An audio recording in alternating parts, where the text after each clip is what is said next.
তো আজকে আমাদের ক্লাসটা হলো আমরা এতদিনে কতটুকু নিতে পারছি নাকি, এই এতদিনে কতটুকু নিতে পারছি। তো আজকে আপনাদের লেভেল অন ধরবো। আচ্ছা, হার্ডওয়্যার এর কাজের ব্যবহৃত সকল টুলস এর পরিস্থিতি এবং বিস্তারিত আলোচনা। এই যে আমাদের সার্ভিসিং জগতে যেই টুলসগুলো দরকার হয়, এই টুলসগুলো নিয়ে এখন কি কার কোনো সমস্যা আছে? যদি না থাকে যে নাই, আর যদি থাকেও এখনও যদি কারো সমস্যা থাকে তাও বলবেন, সেগুলো ক্লিয়ার করে দেবো, ঠিক আছে। এরপরে আসেন মোবাইল সম্বন্ধে ধারণা। মোবাইল সাধারণত কত প্রকার? 4 প্রকার। আচ্ছা কি কি বলেন তো? বাটন ফোন, নন স্মার্টফোন, কপি ফোন আর স্মার্টফোন, নাকি এই 4 ধরনের কিন্তু বর্তমানে মোবাইলগুলো আছে, ঠিক আছে। এখন আসেন মোবাইল ডিসেম্বল। আচ্ছা আমি এখন নতুন, আমি কিছুই জানি না, একদম জিরো লেভেল থেকে যেহেতু শুরু করছি, তা আমার একটা ফোন তো খোলা জানতে হবে। এখন ফোনটা যদি নাই খুলতে পারি তাহলে তো আমি কাজ করতে পারবো না। তা আমার এই যেহেতু আমার ফোনটা খুলতে হবে, তাহলে আপনাদেরকে গোপন একটা টিপস দিচ্ছি, সেটা বলার এখন দরকার নাই, কিন্তু আপনারা তো জানেন। আর একটা ফোন খুলতে গেলেই আগে ব্যাকশিট খুলতে হবে, না ডিসপ্লে খুলতে হবে, না ফ্রেম খুলতে হবে, এগুলো তো আপনাদের মোটামুটি এখন জানা আছে। এখন যদি তাও না জানেন তাহলে তো সেটাও বলছি, সেটা বলার দরকার নেই, কিন্তু জানেন তো নাকি? জানেন তো। এখন আসেন মোবাইলের যে রেজিস্টার, মোবাইলের যে মাইক্রো রেজিস্টারগুলো থাকে মাদারবোর্ডের সাথে চ্যাপটা হয়ে লাইগা থাকে, এই রেজিস্টারটার কাজ কি কোন তো? বুঝলে গেছেন? এই যে দেখেন, এগুলো যদি আমি না ধরতাম তাহলে কি পারতেন? এই যে ভুলে যাওয়া যাবে না, এগুলো এই জন্যই আপনাদেরকে বলা হয়েছে, নোট করে নেবেন। রেজিস্টারের কাজ হলো ভোল্টেজকে সে কমিয়ে দেয়। যেমন গ্রামগঞ্জে আমরা সুইচ দেখছি না, সুইচের এ পাশটা থাকে মোটা, ও পাশটাও থাকে মোটা। বা আপনি একটা পাইপ ধরেন, পাইপের প্রথম পাশও মোটা, দ্বিতীয় পাশও মোটা, কিন্তু মধ্যখান থেকে চিকন। এখন আমি পানি যতই প্রবাহিত করি, কিন্তু পানি কিন্তু সে সেমভাবেই ঢুকবে, কারণ যেহেতু কি মধ্য থেকে চিকন আর দুই পাশটা কি মোটা। এখন পানি যদি আমি বেশিও দিই, সে কি ঢুকবে? অল্পই যেয়ে ঢুকবে। তাই রেজিস্টারের কাজ হলো বিদ্যুৎকে কমিয়ে দেওয়া। যেমন আমাদের মোবাইল সার্কিটে কাজ করে কিরকম? ভোল্টেজকে কমিয়ে দেয়। এখন আসেন কয়েলের কাজ কি? ভোল্টেজকে বাড়িয়ে দেয়। মানে কয়েল হলো এমন একটা জিনিস যেখানে আমরা অনেক সময় দেখতে পাই কি, লাইটিং সেকশন দেখতে পাই না? লাইটিং সেকশনে অনেক সময় আমরা দেখি কি, লাইটিং সেকশনে ক্ষুদ্র যে কম্পোনেন্টগুলো থাকে, কালো থাকে, অনেকটা আপনার বাদামি থাকবে। কোনটা বাদামি থাকবে? ক্যাপাসিটর বা সাইকেলার থাকে, বা একদমই কালো কুচকুচে থাকে, বা হালকা একটু ক্যাপাসিটির মতো ডিপ থাকে। এরকম অনেকগুলো কালার হয়, আবার অনেকগুলো দেখতেও অনেক রকম হয়। এই কয়েলগুলোর কাজে কি? কয়েলগুলোর কাজই হলো ভোল্টেজকে বাড়িয়ে দেওয়া। যেমন আমরা লাইটিং সেকশনে দেখতে পাই, কালকে আপনারা একটা কাজ করছিলেন, কত পাইছিলেন ভোল্ট? প্রায় 34 ভোল্টের মতো। তো এই ভোল্টেজটাকে বাড়িয়ে দিয়েছে কে? কয়েল। কথা বুঝতে পারছেন? তাহলে আমরা ব্যাটারি লাগাইলাম 4.1 বা 3.7 কানেক্ট করছি, আর লাইটিং সেকশনে আমরা ভোল্ট পাইছি কত? 34 ভোল্ট। তাহলে এই ভোল্টেজটা এত পরিমাণ বাড়িয়ে দেওয়ার কারণ কে? কয়েল। এরপরে আসেন আমাদের ডায়োডের কাজ কি? একমুখী হয়ে চলা। ভোল্টেজটাকে সে একমুখী করে নেয় এবং এসি কারেন্টকে কি করে? ডিসি করে। তার ঘাড় একটু তেরা, তার ঘাড় কি তেরা। যেমন আমরা রাস্তাঘাটে চলতে গেলে এর ডান বাম আছে না, যেমন ডানকুলের রাস্তা দিয়ে চলে, সে ডানকুলেই চলতে হবে, নয়তো সার্জন কি করবে? মামলা দিয়ে দেবে। এখন সে তো আর উল্টো রাস্তায় ভুলেও আসবে না। যেমন হাইওয়ে রাস্তাগুলো কি আমি ভুল করেও উল্টো পথে গাড়ি চালামো না। তার কারণে কি হয়, আমি যেখানে যাবো সে একভাবেই যাবে। তা ডায়োডের কাজ কি? একমুখী হয়ে চলা, এক কথায়। আর এসি কারেন্টকে কি করে? হ্যাঁ, আর একমুখী হয়ে, হ্যাঁ, প্রয়োজনে ব্যাক করে না। চার্জ কখনো সে ব্যাক করে না, সে সোজাভাবেই যাইতে পছন্দ করে। আর ক্যাপাসিটরের কাজ কি? হ্যাঁ, ভোল্টেজকে জমিয়ে রাখা। এই দেখেন ক্যাপাসিটরগুলো ভোল্টেজকে জমা রাখতে গিয়ে ক্যাপাসিটরগুলো কি হয়? নষ্ট হয়, ড্যামেজ হয়। আর আমাদের এই সার্কিটের ভিতরে বেশিরভাগই একটা সেকশন নষ্টও করে ফেলাইতে পারে শুধুমাত্র একটা ক্ষুদ্র ক্যাপাসিটরে। একটা সার্কিটে যেমন নেটওয়ার্ক সেকশন কাজ করবে না একটা ক্যাপাসিটর শর্ট থাকলে, চার্জ হবে না একটা ক্যাপাসিটর শর্ট থাকলে, সেটা ডেড থাকতে পারে একটা ক্যাপাসিটর শর্ট থাকলে। তো একটা ক্যাপাসিটর শর্ট থাকলে আবার 10টা ক্যাপাসিটরও শর্ট বানিয়ে ফেলায়, আবার একটা ক্যাপাসিটর শর্ট থাকলে আইসিকেও শর্ট বানিয়ে ফেলায়। তো এই জন্য আমরা মাল্টিমিটার দরকার। আমাদের কি দরকার? মাল্টিমিটার দরকার। তা মাল্টিমিটার দিয়ে আমরা এগুলো চেক করে বের করতে হবে, ঠিক আছে। এরপরে আসেন ক্রিস্টাল আইসি। ক্রিস্টাল মাদারবোর্ডে সে 4 পাওয়ালা যে আইসিটা থাকে, এটা সিলভার থাকে আর ব্ল্যাক থাকে। এর কাজ কি বলতে পারেন? নেটওয়ার্ক ফ্রিকোয়েন্সি তৈরি করে। এর 2600 মেগাহর্টজের থাকে, 1300 মেগাহর্টজ নেটওয়ার্কে ফ্রিকোয়েন্সি দেয় আর 1300 মেগাহর্টজ সিপিইউকে ফ্রিকোয়েন্সি দেয়। এই ক্রিস্টাল আইসি যদি নষ্ট হয় তাহলে আমাদের নেটওয়ার্কে বিভিন্ন রকমের ইস্যু আসে। কিন্তু ক্রিস্টাল আইসি আমরা চেক করব কিভাবে? ক্রিস্টাল আইসি চেক করার জন্য আলাদা যন্ত্র আছে, কিন্তু সেটা আমাদের কাছে এই মুহূর্তে নাই। সেটা দিয়ে ক্রিস্টাল আইসিগুলো চেক করা যায়। আর আমরা মুখস্থবিদ্যা কীভাবে করি? নেটওয়ার্ক আসলো না, অনেক সময় ক্রিস্টাল আইসি আমরা চেঞ্জ করে দেখতে পারি নেটওয়ার্ক এখন আসবে কি না। এখন আসেন ট্রানজিস্টর। ট্রানজিস্টরের কাজ কি? সুইচ অন অফ করা, সুইচিং করা, মানে সুইচ অন অফ করা বা সুইচিং করা। এখন আসেন মোবাইলের সেকশন কয়টি বলতে পারেন? তিনটি। হ্যাঁ, আউট অনেক আছে। মোবাইলের মেইন সেকশন কয়টি? কি কি? গুড। এখন আসেন মোবাইলের বিভিন্ন লাইন আছে, যেমন মোবাইলের সাধারণত কয়টা লাইন হয়? 2টা লাইন হয়। এই 2টার ভিতরে প্রথম লাইনটাকে কি বলা হয়? আর প্রাইমারি লাইন আর সেকেন্ডারি লাইন। প্রাইমারি বলতে কি বোঝানো হয়েছে?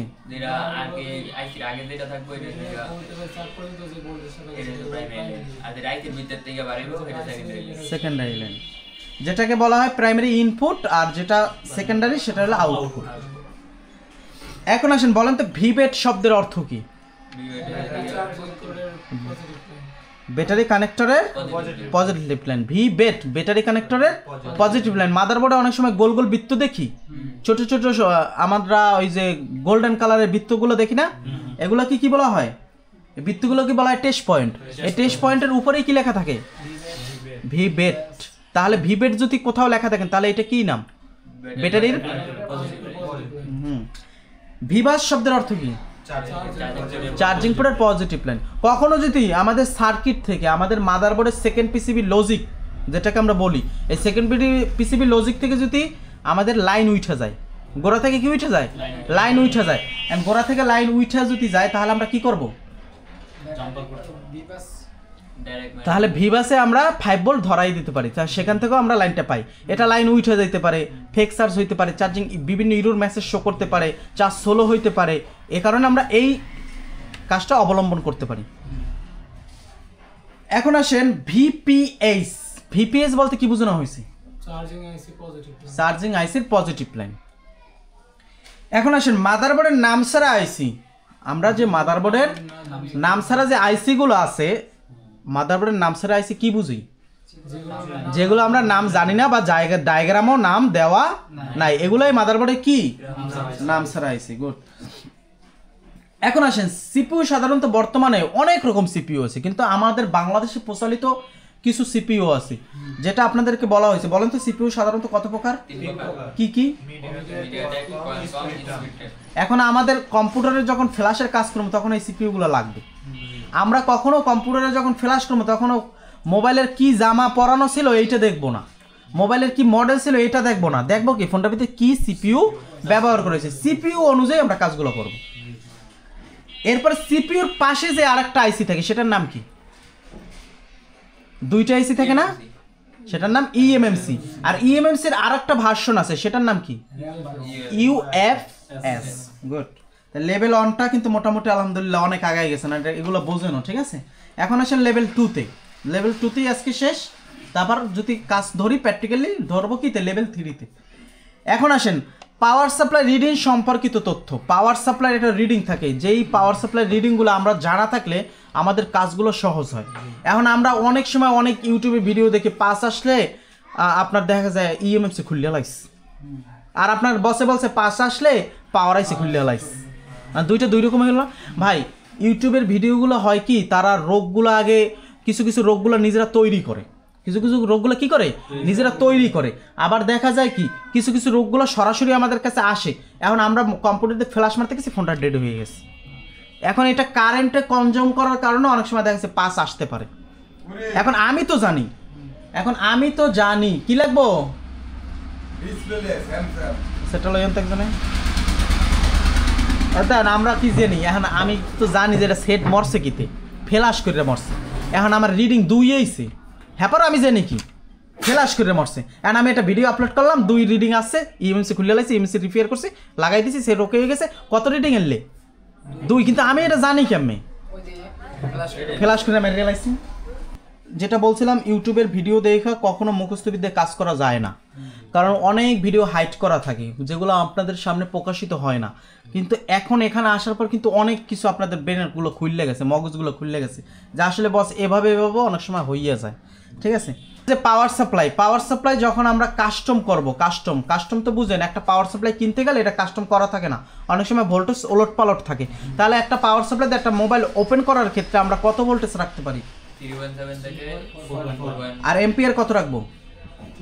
2 এম্পিয়ার রাখবো, 2 বা 3, যাই হোক 2 বা 3-এর মধ্যেই থাকবে। যদি 5 এম্পিয়ার হয় 2 বা 3-এর মধ্যেই থাকবে, আর যদি 3 এম্পিয়ারে পাওয়ার সাপ্লাই তাহলে 2 এম্পিয়ার রাখিয়া কাজ করব। তাই সেক্ষেত্রে আমাদের ভোল্টেজ কত থাকবে? 4.1 থাকবে বা 3.7, আর এম্পিয়ার থাকবে কত? 2 ভোল্ট, 2 এম্পিয়ার। ঠিক আছে, এখন আসেন, একটা ফোন আমাদের কাছে এই মুহূর্তে ডেড কন্ডিশনে আসছে। কি কন্ডিশনে? ডেড কন্ডিশনে আসছে। এখন এই ফোনটাই চেক করার জন্য আমাদের লাগে কে রে? পাওয়ার সাপ্লাই দিয়ে। এখন পাওয়ার সাপ্লাই দিয়ে যখন আপনি ফোনটা চেক দিবেন, তখন যদি রিডিং কাস্টম এম্পিয়ার আইসা পড়ে, তাহলে কি বুঝবেন? ফুল শর্ট। যদি পাওয়ার সুইচ প্রেস ছাড়া, মানে পাওয়ার সুইচ চাপ ছাড়া যদি কোনো রিডিং পাওয়ার সাপ্লাইতে শো করে, তাহলে কি বুঝবেন? তাতে 1 আসুক আর 100 আসুক, যা মন চায় তা আসুক, আপনার পাওয়ার সুইচে চাপ দিচ্ছেন? দেন নাই। পাওয়ার সুইচ চাপ ছাড়া যদি কোনো রিডিং এসে আটকে থাকে, আবার অনেক সময় হয় কি, স্পিড ট্যাম্পের কিছু সিপিইউ আছে, যেই সিপিইউগুলো কিছুটা কারেন্ট টানে, যেমন 1 2 3 4 5 টাইম না, আবার সে কিছুক্ষণ থেকে পইরা যায়, এটা কিন্তু শর্ট নাই। আবার ওই ধৈর্যে নগদ খুললে লাগেন না, কিছুক্ষণ ধৈর্য রাখবেন। যদি দেখেন ধৈর্য রাখার পর যে রিডিং পড়ে না, তাহলে তো শর্ট আছে। আর যদি ধৈর্য রাখার পর দেখেন যে রিডিং পইরা যায়, তাহলে তো শর্ট নাই। এখন আসেন, হাফ শর্ট ফুল শর্ট পাইছেন, এটা তো আপনারা এখন বুঝতে পারবেন না। এখন আসেন, যদি লিকেজ শর্ট হয়, 4-5টা সংখ্যা কি করবে? আপ ডাউন করবে, ড্রপিং করবে। এখন আসেন, যদি ফোনটার ভিতরে আপনার ওভারহিটিং সমস্যা হয়, তাহলে কি হবে? মানে কাস্টমার এসে বলতেছে, ভাইয়া আমার এই ফোনটা ব্যাটারি 2টা চেঞ্জ করা হয়েছে, একদম নতুন ব্যাটারি লাগানো হয়েছে, একদম অরিজিনালটাই লাগানো হয়েছে, কিন্তু আমার ফোনটার ভিতরে কি থাকে না? চার্জ থাকে না। এখন যদি ফোনটার ভিতরে চার্জ না থাকে, তাহলে এই ফোনটা আপনি ওভারহিটিং সমস্যা না হাফ শর্ট না ফুল শর্ট, এগুলো তো আমরা পাওয়ার সাপ্লাই ছাড়া বুঝতে পারবো না। পারবো? তাই পাওয়ার সাপ্লাইতে লাগানোর পর ওভারহিটিং সমস্যাটা কেমনে বুঝবেন? আর সেট কিন্তু গরমও হয়, এটা কিন্তু বলছে। হ্যাঁ, 20 বা 30-এর উপরে রিডিং যদি আসে অটো, মানে চাপ দেওয়ার সাথে সাথে, এটা কোনো লিমিট নাই। যেমন একটা ফোনটা স্বাভাবিক থাকে, যেমন 1 2 3 4 5 6 7 8 9 10 12 15 16 20 25 22 35 40, এরকম একটা স্বাভাবিক থাকে না? আর সেটা আমি চাপ দেওয়ার সাথে সাথে 20 30 থেকে শুরু হয়ে যাবে, তাহলে এটাই কি সমস্যা? ওভার হিটিং সমস্যা। এখন আসেন, ফোনটার ভিতরে যদি গোপন শর্ট থাকে, গোপন শর্ট, আপনার ফোনটা আনলে হাফ শর্ট নেই, ফুল শর্ট থাকলে তো সেটা ওপেনই হবে না। অনেক সময় হাফ শর্ট থাকলেও ফোন ওপেন হয় না, কিন্তু ব্যাটারিতে চার্জ থাকে না আবার হাফ শর্ট থাকলে, আর লিকেজ শর্ট থাকলেও ফোনগুলো ওপেন হবে না। ঠিক আছে, তাহলে এখন আসছে ওভারহিটিং সমস্যা, এক্ষেত্রে সেটা ওপেন হবে, গরম হবে। এখন আসছে গোপন শর্ট। গোপন শর্টটা কীভাবে ধরবেন? এখন পাওয়ার সাপ্লাইতে যে ফোনটা অন করবেন, এইটা অন করার আগে আমার ফোনটাকে কি করতে হবে? কেন? আগে ফোনটাকে ওয়াইফাই কানেকশন ডিসকানেক্ট করতে হবে, ডাটা কানেকশন ডিসকানেক্ট করতে হবে, লোকেশনগুলো অফ করে দিতে হবে, তারপর ফোনটাকে ফ্লাই মোড করে রাখতে হবে। ফ্লাই মোড করার পর তারপর আমি ফোনটা অন করব, কারণ আমার যদি ওয়াইফাই কানেকশন থাকে তাহলে তো সে খালি ভোল্টেজগুলো ড্রপিংই করবে, মানে এম্পিয়ারটা কি করবে? খালি ড্রপিংই করবে। আর আমি যখন সব কিছু ডিসকানেক্ট করে দিব, ফ্লাই মোড করে রাখবো, তখন আমার ফোনের সমস্ত কিছু কি থাকবে? অফ মোড থাকবে। আর অফ মোড যখন থাকবে, তখন আমি ফোনটা যদি স্লিপ মোড যাওয়ার জন্য অপেক্ষা করি, স্লিপ মোড যাওয়ার পর কি হবে? এম্পিয়ার ড্রপিং করবে। যদি ড্রপিং করে তার মানে কি আছে? গোপন শর্ট আছে। আর যদি ড্রপিং না করে তাহলে গোপন শর্ট নাই। তাহলে এইগুলো শর্টিং ইস্যুগুলো, এগুলো তো আলহামদুলিল্লাহ বুঝতে পারবেন, কারণ ভাই একটা ফোন 1% শর্ট থেকেও ফোনটা ডেড থাকতে পারে, একটা ফোন ফুল শর্ট থাকলেও ডেড থাকতে পারে, একটা ফোন লিকেজ থাকলেও ডেড থাকতে পারে। কথা বুঝতে পারছেন? একটা ফোন ওভার সমস্যা, ওভার যেমন দেখবেন কি পাওয়ারে চাপ দিয়েছেন সে 30-এ আটকে রয়েছে, পাওয়ার সে সাইডে দিয়েছেন পড়ে গেছে, এই কারণে ফোনটা ডেড থাকতে পারে, বিভিন্ন কারণে ফোনটা ডেড থাকতে পারে। আচ্ছা যদি পাওয়ার সাপ্লাইতে রিডিং 1 থেকে 5 আসে, 1 থেকে 5 আসলে কি বুঝবেন? যদি 6 থেকে 11 আসে, যদি 12 থেকে 25 এসে আটকে থাকে, আচ্ছা সিপিইউ প্রবলেম এখন শিওর কিনা এটা হাইট থাক, কিন্তু বলার দরকার নাই, এটা আমরা বোঝার উপায় আছে না? আচ্ছা পাওয়ার হইছে অ্যাকুরেট সমস্যা, এটা বোঝার উপায় আছে না? আচ্ছা স্টোরেজ হইছে অ্যাকুরেট সমস্যা, যেমন কালকে একটা সেট স্টোরেজ হইছে সমস্যা অ্যাকুরেট, এটা বোঝার উপায় আছে না? তো সব কিছুরই বোঝার উপায় আছে, কিন্তু আমরা এখন এখানে বলা হয়েছে যে বস 16 থাকলে বুঝলাম সিপিইউ সমস্যা, এখন খুললে হালাইছে ইএমএমসি। আচ্ছা বস আপনি বলছেন 6 থেকে 11 আসলে সমস্যা হইলো ইএমএমসিতে, খুললে হালাইছে পাওয়ার আইসি, তো দুইটা দুই রকম হয়ে যায় না? তা ভাই দুইটা দুই রকম হওয়ার কারণ আছে, কারণ এগুলো আগে তারা সব কিছু প্র্যাকটিক্যালি ভালোভাবে বুঝে শুনে একটা লাইভ ভিডিও করে, লাইভ ফুটেজ তৈরি করে। এখন অনেকের মাথাগুলা উল্টো ফুল্টো করে হালানোর জন্য এরকম কিছু থিওরিক্যাল কিছু ভিডিও ছাড়ে, যেগুলো আপনারা দেখেও আবার মাথা উলিয়ে যায়। কথা কি বুঝতে পারছেন? সামান্য ফুল শট, সামান্য কি শট? ফুল শট, উপরে টিন খুললে ফেলাইছেন, কি খুলে ফেলাইছেন? উপরে যে সাপোর্ট টিনগুলো থাকে মাদারবোর্ডের, টিন খুললে ফেলাইছেন, শর্ট চলে গেছে। আর আপনি তো কেন বস, আপনি তো বললেন রজন থেরাপি দাও, শর্ট কিলার লাগাও, কথা দুই রকম হয়ে গেল না? তা এগুলো ভাই ইউটিউবে কি দেখালো না দেখালো এগুলো কোনো ব্যাপার না, আপনি এখানে বসে লাইভ ভাবে কি দেখতেছেন এগুলোই হলো বিষয়।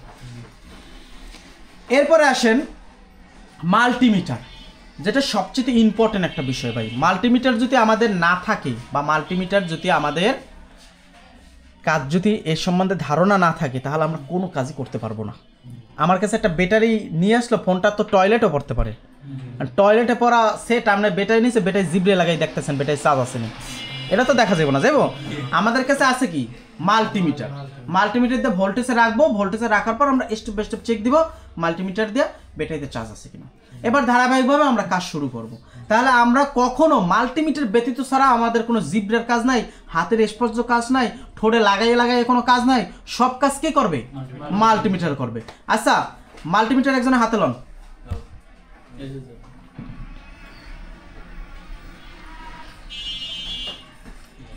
এই মাল্টিমিটারটা আপনারা তো মোটামুটি এখন বুঝেন নাকি? আচ্ছা বলেন তো এই মাল্টিমিটারের কন্টিনিউটি মুড এর কাজ কি? হ্যাঁ মানে এমনি কাজের ধরন কি? কাজের ধরন হলেও দোনো পাশে বিট আসে ভালো, কিন্তু আমরা যখন প্র্যাকটিক্যালি কাজ করতে যাই তখন আবার মোড়গুলো ঘোরে। এখন মোড়গুলো ঘুরলে আমরা কি বুঝতে পারি যে মাল্টিমিটার দিয়ে একটা কম্পোনেন্ট যদি দোনো পাশে বিট আসে তার মানে ভালো আছে, নষ্ট আছে, মনে আছে নাকি? একটা মাল্টিমিটার দিয়ে যদি কোনো পাশে কম্পোনেন্ট বিট না আসে তার মানে নষ্ট আছে, তাহলেও ভালো আছে। আর যদি এক পাশে বিট আসে আর এক পাশে না আসে তাহলে ভালো আছে। শুধু নষ্ট কখনো হয় নেটওয়ার্ক সেকশন বাদ ছাড়া, নেটওয়ার্ক সেকশন ছাড়া ছোট ছোট ক্ষুদ্র ক্ষুদ্র সিরামিক্স, যেমন সাদা রঙের কয়েল এবং নীল রঙের কয়েল, আবার ডট কয়েল, এই ধরনের কয়েল ব্যতীত ছাড়া যদি মাদারবোর্ডের ক্যাপাসিটার কয়েল আবার কোনা ছোট ছোট বাদ দিয়া, এরপরে মানলা রেজিস্টার, এমনি রেজিস্টার, এই ধরনের যতগুলো কম্পোনেন্ট আছে সেগুলো যদি দোনো পাশে বিট আসে তার মানেই ভালো আছে, তার মানে শর্ট আছে। কি আছে? শর্ট আছে। এখন আসেন যদি ডায়োডে রাখেন, ডায়োড মোড, ডায়োডের একটা নাম আছে জানেন সে নামটা? কুল টেস্ট। কি টেস্ট? কুল টেস্ট। এখন যখন কুল টেস্ট করবেন তখন এক পাশে মান আসছে আর এক পাশে মান আসে না, তার মানে নষ্ট। মান তো দেখাইছে 100-র উপরে দেখাইছে, 100-র নিচে দেখাইলে ভালো আছে, 100-র উপরে দেখাইতে হবে, 100-র উপরে দেখাইলে কি আছে? ভালো আছে, আর 100-র নিচে দেখাইলে নষ্ট। এখন আসেন দোনো পাশে ভ্যালু দেখাইছে তার মানে নষ্ট হয়ে গেছে, তার মানেও ভালো আছে, মানে এ পাশেও ভ্যালু আছে এ পাশেও ভ্যালু আছে। দোনো পাশে ভ্যালু আসার মানে কি? এটা সিরিজে আছে, দোনো পাশে ভ্যালু আসলে সিরিজে আছে, আর এক পাশে ভ্যালু আসে আর এক পাশে ভ্যালু না আসে সেটা প্যারালালে আছে। কথা কি বুঝতে পারছেন? আর কন্টিনিউটিতে এক পাশে বিট আসে আর এক পাশে বিট না আসে, এটা প্যারালালে আছে। দোনো পাশে যদি বিট না আসে তাহলে সিরিজে আছে। আমরা একটা মাদারবোর্ডের সার্কিটের ভিতর থেকে একটা কম্পোনেন্ট মিসিং হয়ে যায়, তখন এটা উঠে ফেলানোর পরে এটা সিরিজে আছে না প্যারালালে আছে সেটা চেক করতে হয়, এটা পরে আমরা আলোচনা করবো মনে। এখন আসেন যদি এই দুইটা মুড সম্বন্ধে আপনাদের ভালো একটা আইডিয়া এখন হয়েছে না? এই দুইটা মুড আপনারা কিভাবে চেক দিবেন? লালটাকে কি করতে হয়? গ্রাউন্ডে করতে হয়। কালোটাতে কি করতে হয়? চেক করতে হয় কম্পোনেন্ট। আমরা ধরার সময় একুরেটভাবে ধরবো। এখন অনেক সময় হয় কি, একটা ক্যাপাসিটরের সাথে একটা লাগানো, প্লাস মাইনাস গেছে ঘুইরা, এখন এ পাশেও গ্রাউন্ড ও পাশেও গ্রাউন্ড, অ্যান্ড ওই গ্রাউন্ড আবার ওই কম্পোনেন্টের গ্রাউন্ড না, ওটা হলো আর একটা কম্পোনেন্টের গ্রাউন্ড। এখন যখন আপনি ফুরুপ দুটো চেঞ্জ করে লাগাইতেছেন তখন দোনো পাশে বিট আসতেছে, তখনই কন কি বস শর্ট আস, তাহলে আমার চেকিংয়ের সমস্যা। এই জন্য একটু ভালোভাবে ধরতে হবে, ঠিক আছে? এখন আসেন, ভোল্টেজের একটা নাম আছে, সে নাম কি জানেন? Hot test. এই হট টেস্ট যখন করবেন তখন আপনি মাল্টিমিটারে কত ভোল্টে রাখবেন? 20 ভোল্টে রাখা আমরা হট টেস্ট করব। কথা কি বুঝতে পারছেন? এখন আসেন আর একটা রেঞ্জের নাম আছে, সেটা কি? Ohm's range. ওহম রেঞ্জ আমাদের কখন লাগবে? মান ছাড়া রেজিস্টার চেক করার ক্ষেত্রে। সেক্ষেত্রে আমরা যদি ডায়াগ্রাম হয় তাহলে সুবিধা হয়, এখানে কত কে রেজিস্টার ছিল, কত মেগাহমসের রেজিস্টার ছিল। আলহামদুলিল্লাহ, মাল্টিমিটার নিয়ে তো সমস্যা নাই। এখন আসেন হটগানের তাপমাত্রা। ভাই হটগানটা হইলো কি? হটগানটা হইলো নিজের একান্ত জিনিস, নিজের প্রয়োজনীয় জিনিস। কেউ যদি বলে যে হটগানের টেম্পারেচার এত রেখে কাজ করতে হয়, এটা সম্পূর্ণ ভুল ধারণা। এক একটা হটগানের এক একটা টেম্পারেচার। আমি যে হটগানতে কাজ করি আবার নর্মাল হটগানতে সেভাবে কাজ করবে না, আবার নর্মাল হটগানতে যেভাবে কাজ করে আবার দামি হটগানতে সেভাবে কাজ করবে না। আপনি যখন একটা হটগান নিজে একটা কিনবেন মার্কেট থেকে, কেনার পর দেখবেন কি এই হটগানটা আপনাকে বেশ কিছুদিন ব্যবহার করতে হবে, তার একটা ধারণা হয়ে যাইব। যেমন কিছু কিছু চার্জিং পোর্ট আছে 300 টেম্পারেচারে উঠে যায়, কিছু কিছু চার্জিং পোর্ট আছে 350 দিলে ওঠে না। কি বলছেন? দুইটা দুই রকম না? তখন আবার কি করবেন? টেম্পারেচার বাড়াইবেন। এই যে আমরা করি কি, যেমন একটা চার্জিং পোর্ট খুলি, একটা আইসি খুলি, আমরা বিরক্ত বোধ হয়ে যাই। কি জন্য বিরক্ত হবে? 2 মিনিট ধরলে মনে হয় আমাকে হাত ব্যথা হয়ে গেছে, এখন ওঠে না, ধৈর্য হারাইয়া ফেলায়। আর যেই হটগানটা আপনি ব্যবহার করবেন ওরা কতক্ষণ পর উঠতেছে, কতটুকু টেম্পারেচার রাখা লাগবে, এটা আপনি নিজেই বুঝতে পারবেন তখন। কারণ কথায় আছে না, যে সময় যেই হটগান ব্যবহার করবেন, যে সময় যেই টুলস নিয়ে কাজ করবেন, ওই টুলসের একটা ধারণা হয়ে যাবে। এখন আপনি হটগানের আমরা স্বাভাবিকভাবে জানি কি, আইসি রিবলিংয়ে লাগে কত? 250। আইসি খোলা, লাগানো, উঠানো, ফিটিংয়ে 320 থেকে 350 এরকম আমরা টেম্পারেচার রেখে কাজগুলো করি। এখন এখানে হইতে পারে কি একটু কম আর বেশি। আর সোল্ডারিং আয়রনের টেম্পারেচার রাখি 350। এখন এখানে একটু কম বেশি করে আমরা কাজ করি।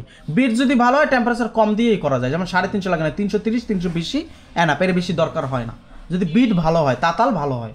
এখন আমরা করি কি, নর্মাল হটগান মানে নর্মাল তাতাল ব্যবহার করি, নর্মাল হটগান ব্যবহার করি, যার কারণে টেম্পারেচার বাড়াই দিই তাও কাজ হয় না, অনেকক্ষণ ধরে রাখার পর কাজ হয়। কারণ কি, এটা সর্বনিম্ন মানের হটগান। এই জন্য একটু সবাই চেষ্টা করবো ভালো মানের হটগানগুলো ব্যবহার করার। আর যখন হটগানগুলো ব্যবহার করবো তখন নিজের আয়ত্তা এসে বলবো। কারণ এখন তো আপনি জানেন যে বস এই টেম্পারেচার খুলি, তখন হয়তো একটু কমাইয়েই দিলেন, আবার একটু বাড়াইয়ে দিলেন, এরকমই। এখন আসেন মাল্টিমিটার দিয়া। মাল্টিমিটার তো চিনেন বা এটা তো মাপজাপও জানেন এখন। তাই এখন আসেন মাল্টিমিটার দিয়ে ছোট কম্পোনেন্ট চিনেন না? ছোট কম্পোনেন্ট যেমন রেজিস্টর, যেমন কয়েল, যেমন ডায়োড, যেমন ক্যাপাসিটার, যেমন ট্যান্ডিস্টর, যেমন এই যে এগুলোই আছে, পরিমাপ করার সঠিক পদ্ধতি মাল্টিমিটার দিয়া। এইমাত্র এর আগেই তো আপনারা বলছেন মাল্টিমিটার দিয়ে কন্টিনিউটি মোডে কি বুঝবেন? বিট দিলেই কি, আর ডায়োডে মান না দেখাইলে,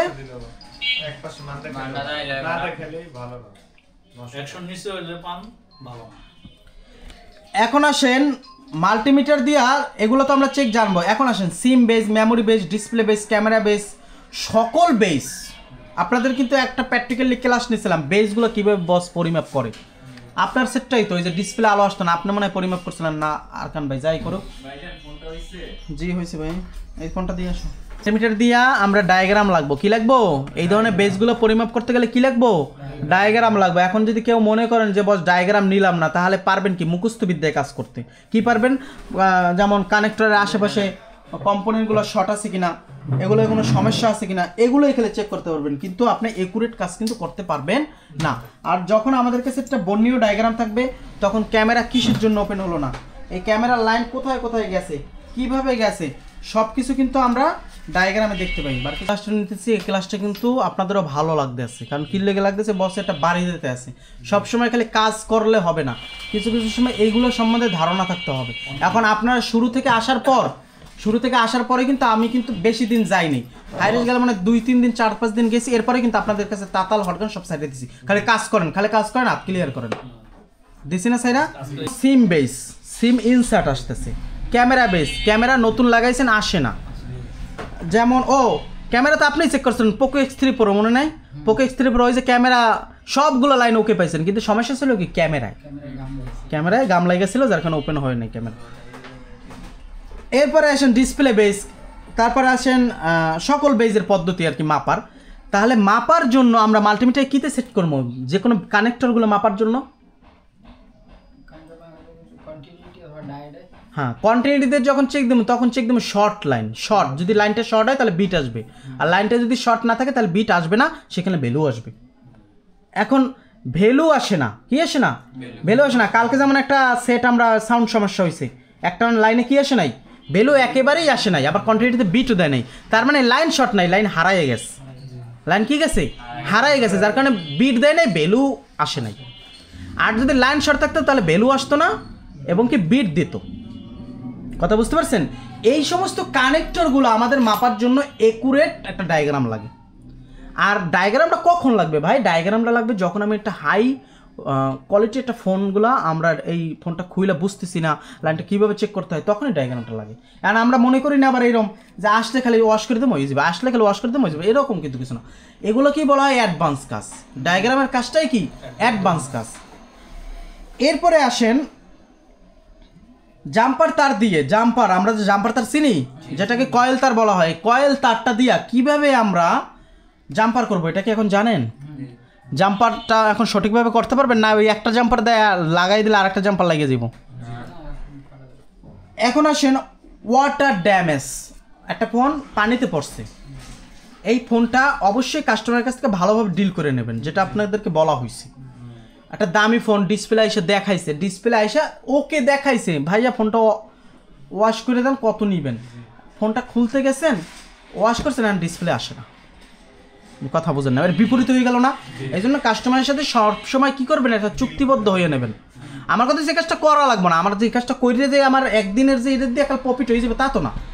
সারাদিন বসে থাকা ভালো ড্যামেজ দেওয়ার চাইতে। তো এই জন্য কাস্টমার যদি ওয়াটার ড্যামেজ ফোন নিয়ে আসে, কাস্টমারের সাথে সব কিছু ডিল মিল ফাইনাল করে নেবেন। এর বিপরীতেও হতে পারে। নর্মালি আসলে হয় না ভাই, বলার উদ্দেশ্য হলো কাস্টমারের ফোন, সে তো আপনাকে রানিং ডিসপ্লে দেখাইছে, তার কথার যুক্তি আছে যে আমার ডিসপ্লে আগের মতো করে দেন।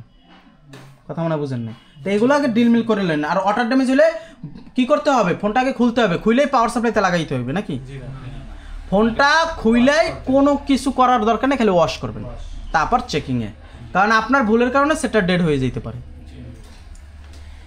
এরপরে আসেন মাউথ স্পিকার, চিনেন তো নাকি? Mouth speaker, ear speaker, ringer speaker, এগুলা ডায়োড মোডে না কন্টিনিউটি মোডে চেক করতে হয়? আচ্ছা, হেয়ার স্পিকার কি দিয়ে চেক করতে হয়? আর লাউড স্পিকার? আর মাউথ স্পিকার? নো, কন্টিনিউটি কেন? মাউথ স্পিকারের মধ্যে থাকে কি? কম্পোনেন্ট। মাউথ স্পিকার কখনো বিট দেয়?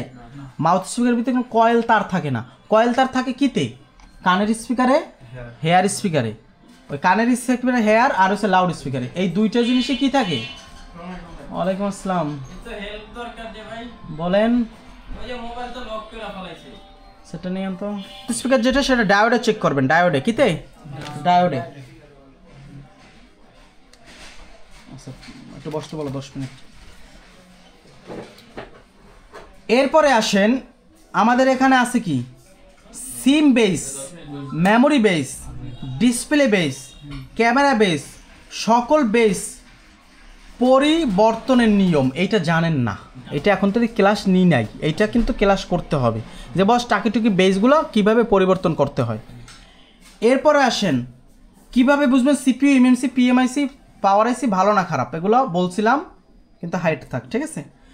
সকল প্রকার পয়েন্টের নাম, এখন পয়েন্টেরগুলোর নাম চিনবেন না, যেমন গোল গোল বৃত্তগুলোর নাম চিনবেন না, যেমন কোনটা ভি বাস, কোনটা আপ, কোনটা ডাউন, কোনটা পিএম, আবার কোনটা পিডব্লিউ, আবার কোনটা ডাটা প্লাস, ডাটা মাইনাস, এই যে নামগুলো কিন্তু আপনাদের টেস্ট পয়েন্টের নামগুলো সবগুলো কিন্তু দিছি আমি লেখা। এগুলা কিন্তু মাদারবোর্ডে গোল গোল বৃত্ত আকারে থাকবে, আর এই বৃত্তর উপরগুলোই কিন্তু এই নামগুলো থাকবে।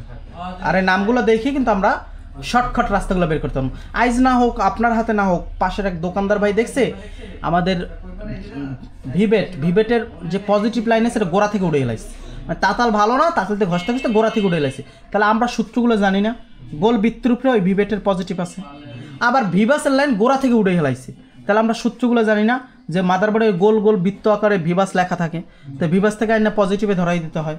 তো এই যেমন টেস্ট পয়েন্টগুলোর ভালোভাবে নামগুলো একটু চর্চা থাকবে, তখন লাইন যদি গোড়া থেকে উঠেও যায় তখন আমাদের আর মাথা ঘামানোর কোনো দরকার হয় না।